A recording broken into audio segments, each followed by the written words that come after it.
Hello friends, आपका स्वागत है हमारे चैनल पर। मेरा नाम है ध्रुव और आप देख रहे हैं द लर्नर्स कम्युनिटी। आज की वीडियो में हम बात करेंगे सिक्स्थ सेमेस्टर के जेनरिक इलेक्टिव इंग्लिश सब्जेक्ट के बारे में, जिसका नाम है life and literature.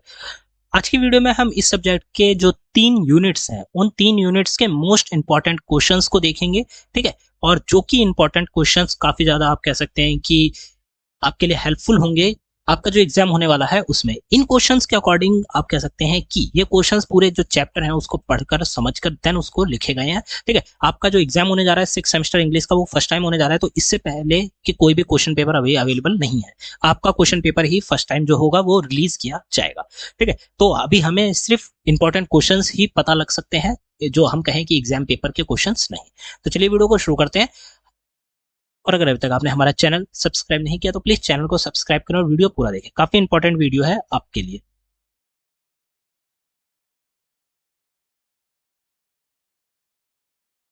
Sixth semester generic elective English subject. ठीक है, ये देखिए यहाँ पे सिलेबस दिया गया है। सिलेबस में आपके 3 यूनिट्स हैं, unit number 1, unit number 2, unit number 3। Unit number 1 का नाम है ट्यूसडे विद मोरी। यूनिट 2 का नाम है पथेर पांचाली। ठीक है, और यूनिट 3 का नाम है वाइस एंड अदरवाइज। ये आपके यूनिट का नाम है। ठीक है, ये यूनिट्स आप कह सकते हैं कि मेनली जो चैप्टर्स हैं, ठीक है, ये बड़े बड़े चैप्टर्स हैं, इसमें स्टोरीज हैं, उसके रिगार्डिंग ये चैप्टर जो है कंप्लीट होते हैं। अब हम इनके जो इंपॉर्टेंट क्वेश्चन हैं उसको देखते हैं। तो पहला जो यूनिट आता है आपका, जो उसका इंपॉर्टेंट क्वेश्चन है, यूनिट का नाम है Tuesday with Mori Mitch album के द्वारा। ठीक है, पहला क्वेश्चन क्या बनता है? Discuss the significance of mori and Mitch relationship in the book. ठीक है, आपको क्या बताना है कि जो मोरी और जो मिच की रिलेशनशिप है इस कंप्लीट चैप्टर के अंतर्गत, उनके सिग्निफिकेंस बताने, मतलब उसके बारे में आपको डिटेल में जो है सिग्निफाई करना है, बताना है। ठीक है, अब this question focus on a emotional and transformative bond between teacher and student and how it shape Mitch world view. देखिए ये जो क्वेश्चन है, क्वेश्चन के नीचे ये जो थोड़ी सी एक्सप्लेनेशन है, ये वो है कि आपके क्वेश्चन में आपसे क्या पूछा गया है, किस बारे में आपको डिटेल्स एक्सप्लेन करनी है। ठीक है, हम यहाँ पे डायरेक्टली क्वेश्चंस के आंसर को कवर अप नहीं करेंगे, बट मैं आपको बता रहा हूँ। ठीक है, जिससे कि आप एक बार चैप्टर पढ़ेंगे तो आपको अंदाजा लग जाएगा कि क्वेश्चन किस बारे में। ठीक है, आपको क्या बताना है, मोरी और मिच के बीच में क्या रिलेशनशिप थी इस बुक के अंतर्गत, ये आपको बतानी है। ठीक है, क्वेश्चन नंबर 2 देखते हैं। इसमें आपसे पूछा गया है what life lesson does Mori teach Mitch in his final days. ठीक है, जो लाइफ लेसन है, कौन से लाइफ लेसन या क्या लाइफ लेसन हम कहे, मोरी ने टीच करा मिच को इन हिज फाइनल डेज। ठीक है, जो आप कह सकते हैं कि मोरी के आखिरी दिन थे, ठीक है, उसमें उन्होंने मिच को क्या बताया। This question ask for an explanation of core themes such as love, forgive, death and living meaningful life. ठीक है, ये जो क्वेश्चन है ये पूछता है फॉर एन एक्सप्लेनेशन, ये क्वेश्चन पूछता है एक्सप्लेनेशन के लिए for the core theme such as love, जैसे कि कोर थीम जैसे कि प्यार, फॉरगिवनेस, ठीक है, death and living a meaningful life, जो जीवन है उसको मीनिंगफुली जीना। ठीक है, ये उसके बारे में क्वेश्चन है। तो इस क्वेश्चन के अंतर्गत आपको ये सारी चीजें जो है वो एक्सप्लेन करके डिटेल में बतानी है कि भाई मोरी ने क्या टीच, मतलब मोरी ने मिच को क्या सिखाया अपने जीवन के आखिरी दिनों में। क्वेश्चन नंबर 3 आता है describe Morrie's view on death and ageing, how are they different from societal beliefs. ये क्वेश्चन क्या कवर करता है, इसमें आपको मोरी के पॉइंट ऑफ व्यू बताने हैं डेथ को लेकर और एजिंग, बुढ़ापे को लेकर, जब एज बढ़ती है, ठीक है, उसको। और ये जो पॉइंट ऑफ व्यू मोरी के हैं वो सोसाइटल बिलीफ से किस प्रकार अलग है। ठीक है, here you should explain Morrie's acceptance of death and his idea of gracefully ageing considering it with society's fear and denial. ठीक है, तो इस क्वेश्चन के अंतर्गत मेनली आप ये कहें तो आपको ये बताना है कि भाई मोरी के क्या पॉइंट ऑफ व्यू थे डेथ को लेकर, मतलब जो मृत्यु है उसको लेकर और बुढ़ापे को लेकर। और ये जो पॉइंट ऑफ व्यू है ये सोसाइटल बिलीफ्स, मतलब जो सोसाइटी जिन चीजों पर बिलीव करती है उन चीजों से किस प्रकार अलग है, ये आपको यहाँ पे बताना है। क्वेश्चन नंबर 4 आता है how does Mitch's character evolve from the beginning to the end of the memoir. जो मिच का कैरेक्टर है, ठीक है, वो कैसे इवॉल्व हुआ, मतलब इवॉल्व हुआ या फिर हम कहेंगे होता है ना कि जो कैरेक्टर होते हैं वो इवॉल्व हो रहे हैं, बढ़ रहे हैं, चीजों को समझ रहे, ग्रो कर रहे हैं। ठीक है, तो evolve from the beginning to the end, शुरुआत से लेकर अंत तक जो मिच का कैरेक्टर है वो कैसे इवॉल्व हुआ, ये आपको बताना है।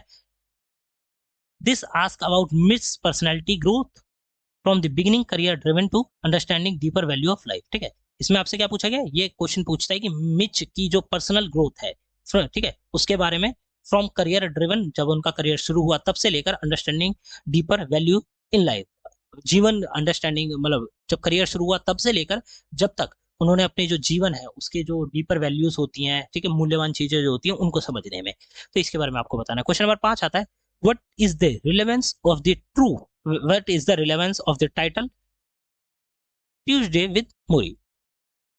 रिलेवेंस एक प्रकार से हम कह सकते हैं कि जो टाइटल है इसका क्या रिलेवेंस है, ट्यूसडे विद मोरी जो टाइटल है उसका क्या रिलेवेंस है। This ask you to explain the symbolic and literal importance of their weekly meeting and how they from the narrative structure, ठीक है, जो नैरेटिव कर रहे हैं, जो नरेटर है उसके स्ट्रक्चर से ये जो मीटिंग होती है हर हफ्ते, ठीक है, मोरी की और मिच की, उसके बारे में आपको यहाँ पे इंपॉर्टेंस की चीजें यहाँ पे बतानी है, उसके सिंबॉलिक के बारे में यहाँ पे बताना है, ठीक है। तो ये आपका यूनिट नंबर 1 हो जाता है। यूनिट नंबर 2 में जो इंपॉर्टेंट क्वेश्चन आते हैं उनको देखते हैं, पथेर पांचाली की, ठीक है। क्वेश्चन नंबर 1 आता है, examine the theme of poverty and resilience in Pather Panchali. आपको क्या करना है, जो पॉवर्टी और जो रेजिलियंस का थीम है इन पथेर पांचाली उसको आपको समझना है, उसको आपको बताना है।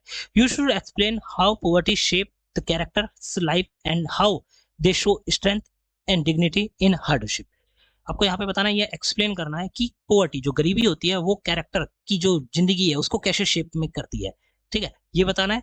साथ के साथ and how they show strength and dignity in hardship, जो हार्डशिप होती है उसमें जो पथेर पांचाली के अंतर्गत दिखाई गई है, हार्डशिप में स्ट्रेंथ और डिग्निटी को कैसे दिखाया गया है, ठीक है, हाउ दे शो, वो कैसे दिखाते हैं स्ट्रेंथ और डिग्निटी को इन हार्डशिप।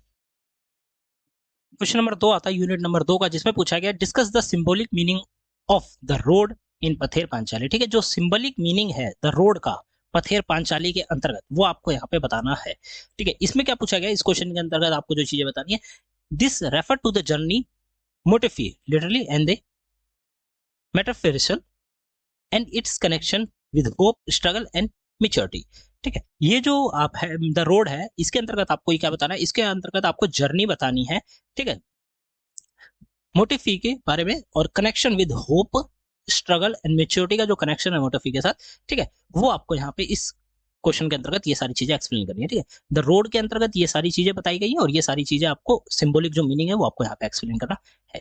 क्वेश्चन नंबर 3 आता है, क्वेश्चन नंबर 3 में आपसे यहाँ पे पूछा गया है कि how does the novel depict the contrast between the tradition and the modernity.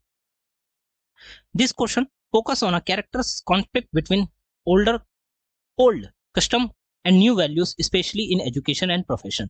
ठीक है, ये जो क्वेश्चन है ये फोकस करता है कैरेक्टर की जो कॉन्फ्लिक्ट हो रही है, ठीक है, कैरेक्टर की जो आपके कैरेक्टर्स की कॉन्फ्लिक्ट जो है आंतरिक between old custom and new values, जो ओल्ड चीजें हैं और उनके जो न्यू वैल्यूज हैं उनके बारे में है मेनली, और स्पेशली ये एजुकेशन और जो प्रोफेशन का सेक्टर है, ठीक है, उसके बीच में जो कॉन्फ्लिक्ट है पुरानी और नई को लेकर उसके बारे में है, ठीक है। तो यहाँ पे इस क्वेश्चन के अंतर्गत क्या है कि how does the novel depict the contrast between the tradition and the modernity, जो मॉडर्न चीजें हैं और जो ट्रेडिशन चीजें इनके बीच में जो कॉन्ट्रास्ट है या हम कहे जो कॉन्फ्लिक्ट है ये आपको यहाँ पे बतानी है। क्वेश्चन नंबर 4 आता है, write a character sketch of Durga.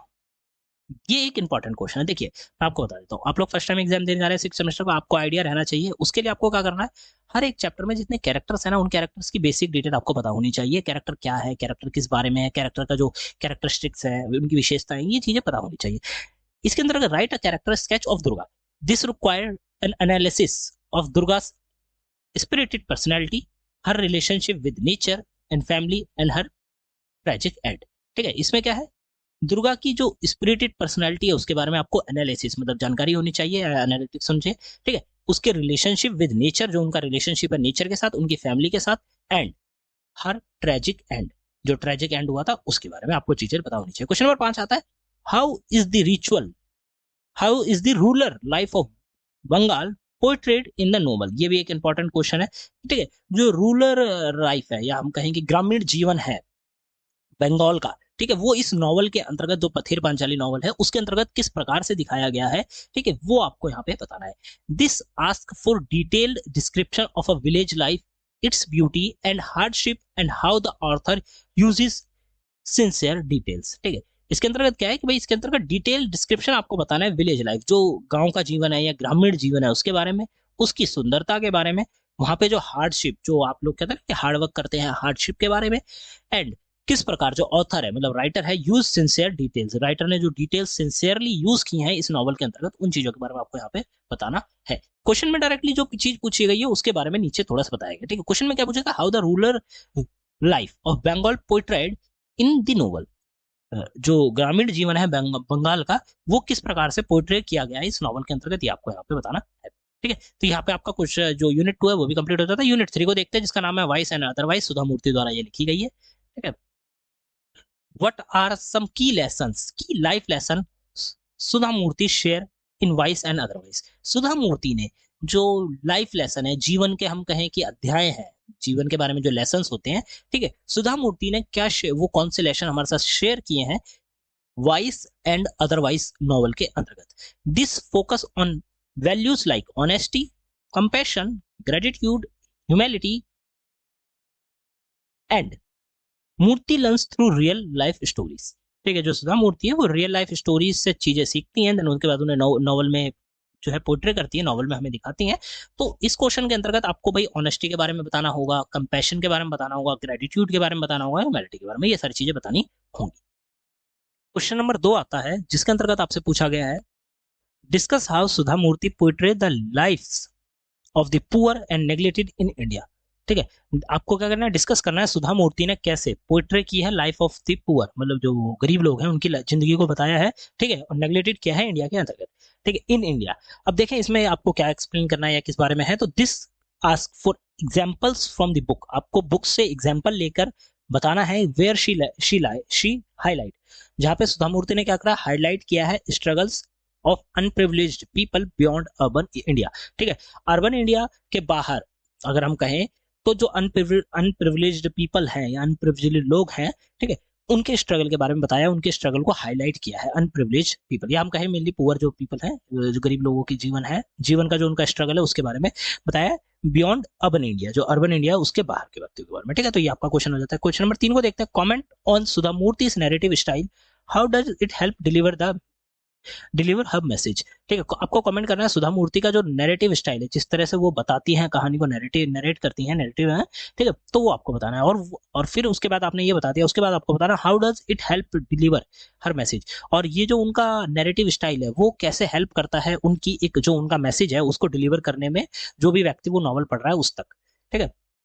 This require analysing her simple and direct writing style and its impact in making social issues relatable, ठीक है। इसके अंतर्गत आपको क्या करना है, इसके अंतर्गत आपको कह सकते हैं कि आपको एनालाइज करना है, बताना है, सिर्फ एनालाइजिंग हर सिंपल डायरेक्ट राइटिंग स्टाइल, जो उनका सिंपल और डायरेक्ट राइटिंग स्टाइल है ना, उस चीज को आपको एनालाइज करना है, और वो किस प्रकार इंपैक्ट करता है मेकिंग सोशल इश्यूज रिलेटेबल, जो सामाजिक जो आप कह सकते हैं कि मुद्दे होते हैं, इश्यूज होते हैं समाज के, उनको रिलेटेबल बनाने में किस प्रकार वो इंपैक्ट करता है, ये आपको यहाँ पे बताना है। क्वेश्चन नंबर 4 में आपसे पूछा गया है, write a brief note on any two philanthropist mentioned by Sudha Murthy, ठीक है। सुधा मूर्ति के द्वारा जो उनकी नॉवल है उसमें 2 फिलैंथ्रोपिस्ट को मेंशन किया गया है, वो आपको यहाँ पे बताना है, ठीक है। This ask for factual description of individual who selfishly help society as written in a book, ठीक है।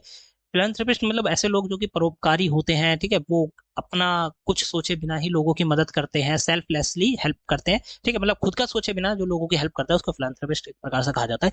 तो हम कहें ऐसे 2 व्यक्तियों के बारे में किताब के अंतर्गत बताया गया है, ठीक है, मेंशन किया है, वो आपको यहाँ पे बताना है, उनके डिस्क्रिप्शन देना है, इंडिविजुअल्स हैं वो दोनों, मतलब आप कह सकते हैं कि वो अलग अलग व्यक्ति हैं, एक एक व्यक्ति, उनके बारे में आपको यहाँ पे बताना है।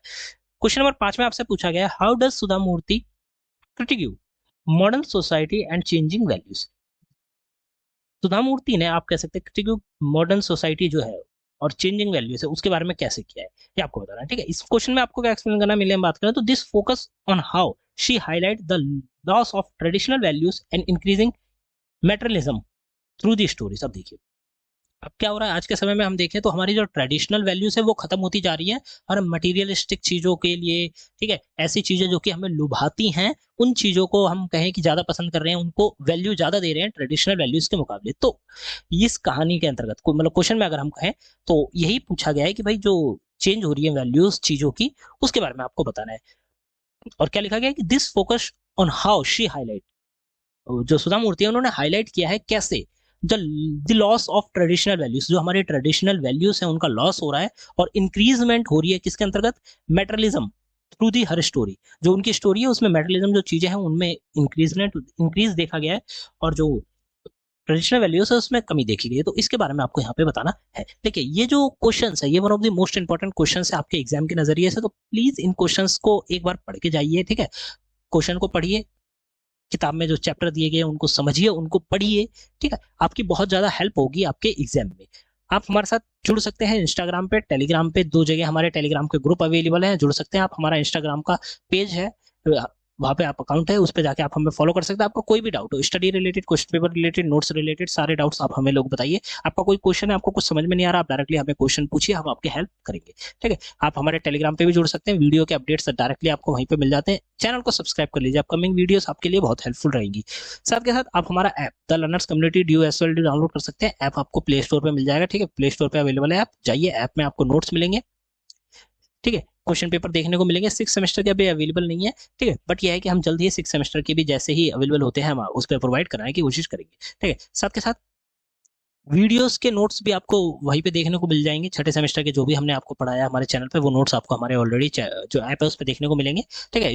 और स्टूडेंट पोर्टल सबसे ज्यादा जरूरी है। स्टूडेंट पोर्टल पे आपको हर एक चीज स्टूडेंट से रिलेटेड, जैसे लॉगिन का पेज, ठीक है, जब रिजल्ट अपडेट होता है वो सारी चीजें, admit card, date sheet, admission link और आप कहें कि स्टडी मटेरियल जो अपॉइंटमेंट है, वो सारी चीज आपको वहीं देखने को मिल जाएगी। तो जाइए ऐप को डाउनलोड करिए। मिलते हैं अगली वीडियो में। Thanks for visiting on my channel.